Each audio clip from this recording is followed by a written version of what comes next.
जैसा कि पिछले वीडियो में हमने देखा था एज अ ओवरव्यू के इंसान 4 वजूहात की वजह से कर्ज में गिरफ्त होता है। अल्लाह की गज़ब के वजह से, अल्लाह की आजमाइश के वजह से, गलत फैसलों की वजह से और मुकद्दर की वजह से। आज इंशाल्लाह हम डिटेलिंग में देखेंगे कि अल्लाह का गज़ब क्या होता है और इसके वजह से बंदा कर्ज में कैसे फंसता है। हमने पिछली वीडियो में देखा था ओवरव्यू में कि अल्लाह का गज़ब 2 तरीक़ों का होता है। एक तो अल्लाह ताला गुस्से की हालत में नरमी का मामला करते और एक अल्लाह ताला गुस्से की हालत में सख्ती का मामला करते। इंशाल्लाह आज हम नरमी वाला पहलू देखेंगे, आइंदा वाली वीडियो में सख्ती का पहलू देखेंगे कि अल्लाह का गज़ब और उसमें फिर अल्लाह ताला नरमी का मामला कैसे करते ये देखेंगे।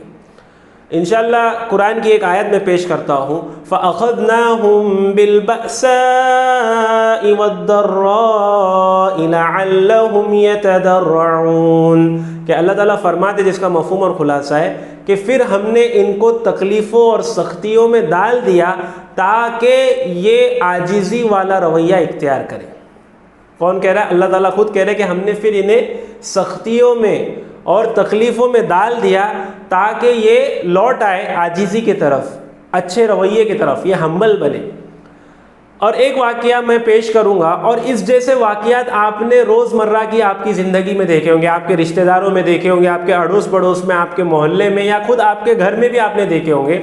मैं वो वाक़या नकल कर रहा हूँ जो मेरे उस्ताद ने अपनी किताब में लिखा था और मुस्तनद है, क्योंकि वो माशरे में मिल घुल कर रहते थे तो उनके पास ऐसी कारगुजारियाँ आती थी। मैं यहाँ पर नाम तब्दील कर रहा हूँ ताकि पहचान मख्फी रहे, छुपी रहे।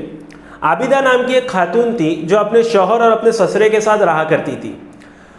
अब शौहर जो है मुलाजिमत करता था और जो भी इसमें रकम आती थी तो इसमें से कुछ रकम अपनी बीवी को दिया करता था, आबिदा को। तो आबिदा इसमें से बहुत कम खर्चा करती थी और अक्सर अमाउंट अपने पास सेफ रखती थी, जमा करके रखती थी।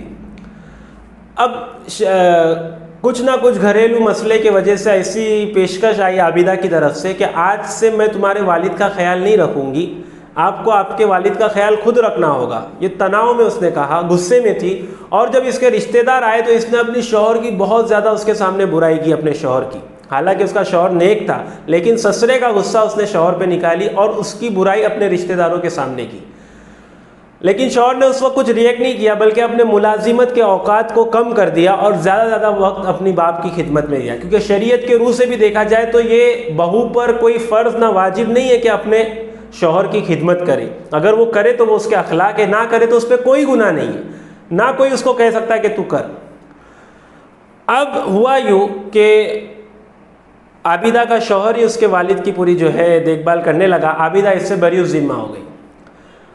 अब हुआ ऐसा कि आबिदा का जो भाई था वो एक बिज़नेस आइडिया लेकर आबिदा के पास आता है कि ऐसा ऐसा नक्शा है और अगर तू 2 लाख रुपए इन्वेस्ट करेगी तो तुझे इस धंधे में हो सकता है, इंशाल्लाह अल्लाह से उम्मीद है कि तुझे मुनाफा होगा। और वो एक हलाल धंधा था।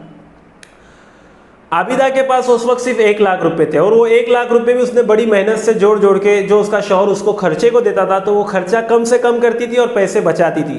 तो 1 लाख रुपए उसके पास उस वक्त मौजूद थे और धंधे को चाहिए थे 2 लाख रुपए। तो वो अपनी एक सहेली से कर्ज के तौर पर 1 लाख रुपए लेती है और उससे एक वक्फा मुतय्यन करती है कि इतने अरसे में मैं तुझे लौटा दूंगी।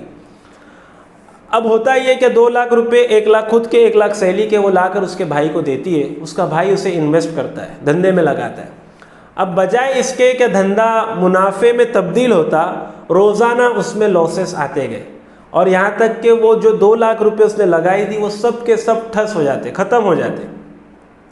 अब चूँकि यहाँ पर उसने अपनी सहेली को ज़बान दी थी तो वो ज़बान भी पूरी नहीं हो पा रही थी। तो इसकी वजह से उसे बहुत शर्मिंदगी महसूस हुई और बहुत टेंस्ड हो गई वो कि मैं इसे इसका हफ्ता भी नहीं दे पा रही हूँ। हालांकि उसने कोई इंटरेस्ट पे नहीं ली थी, लेकिन सहेली थी, उसने एक अरसा बांधी थी मगर उस अरसे में लौटा नहीं सकी। तो उसको बहुत ह्यूमिलिएशन हुआ और उसको बहुत बुरा लगने लगा कि यार ये मैं अदा नहीं कर पा रही हूँ। और फिर वो एक रोज़ ऐसी बैठी रहती है तो सोचती है कि ऐसी क्या बात हुई होगी कि मैं इतने लॉसेस में गई, मेरे सारे 2 लाख रुपए, 1 लाख रुपए तो ऐसे ही मेरे चले गए और 1 लाख रुपए मैं कर्जे में आ गई क्योंकि मैं अब उसको अदा ही नहीं कर सकती हूँ। तो जब वो माजी पे अपनी नज़र दौड़ाती है तो उसे समझ में आता है कि जो मैंने मेरे शौहर के साथ किया वो बहुत बुरा किया और जो मैंने मेरे ससुरे के साथ किया अखलाकी एतबार से वो भी मैंने बहुत बुरा किया। तो उसको दिल के ही दिल में बहुत पछतावा होता है और फिर वो अल्लाह से मदद चाहती है कि अल्लाह मैंने बहुत गलत किया, ये मुझे नहीं करना चाहिए था।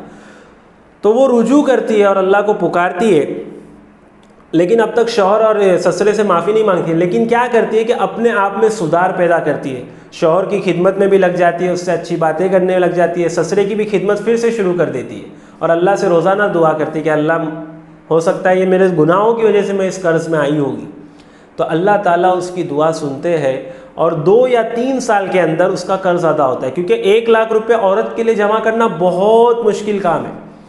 तो वो 1 लाख रुपये अल्लाह ताला 2 या 3 साल में ऐसी बरकत दे देते कि वो अदा हो जाता है और आबिदा की ज़िंदगी वापस खुशहाली की तरफ लौट आती है।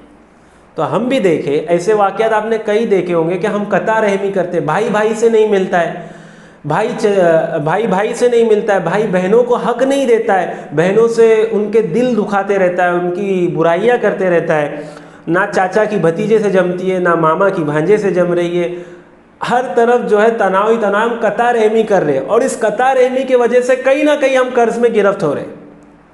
इधर बीवी का मसला शौहर से था, कई जगह शौहर का मसला बीवी से रहता है कि वो बीवी की बुराइयां करता है और वो कर्जे में चले जा रहा है, उससे पता नहीं, वो अल्लाह से दुआएं कर रहा है, अल्लाह गैब से शक्ल सूरतें पैदा कर, वो यहाँ देख रहा नहीं है कि उसने कितनी कता रहमी की है, कितने ताल्लुकात उसने ख़राब किए। ये चीज़ हम गौर ही नहीं कर रहे। ये था कि अल्लाह ताला गज़ब हुए। क्या गज़ब हुआ कि अल्लाह ताला ने आबिदा को कर्जे में डाले। ऐसे कई मसले और वाक़यात आप देख लेंगे आपके इसमें, मैं ये नकल कर रहा हूँ। तो अल्लाह ने आबिदा को कर्जे में डाला मगर नरमी रखी, क्या शायद ये वापस आ जाए।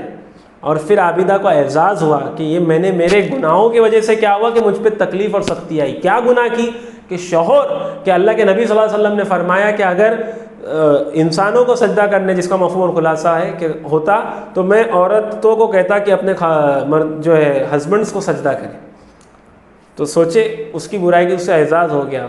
तो जब उसने रुजू की, इनकी खिदमतें शुरू की, तो अल्लाह ताला ने वो गज़ब को भी हटा लिए। ये अल्लाह ताला का नरमी का मामला था। तो हम भी देखें कि अल्लाह ताला ने, अगर हम कर्ज़े में हैं तो सोचे कि अल्लाह का गज़ब हम पर है और उसमें नरमी वाली कैटेगरी में, तो फिर तो हम रुजू कर सकते हैं। और जब तक रुजू करेंगे अल्लाह ताला नरमी का ही मामला रखेंगे। Until next time, this is me Bilal Arab signing off. Wassalamu alaikum wa rahmatullahi wa barakatuh.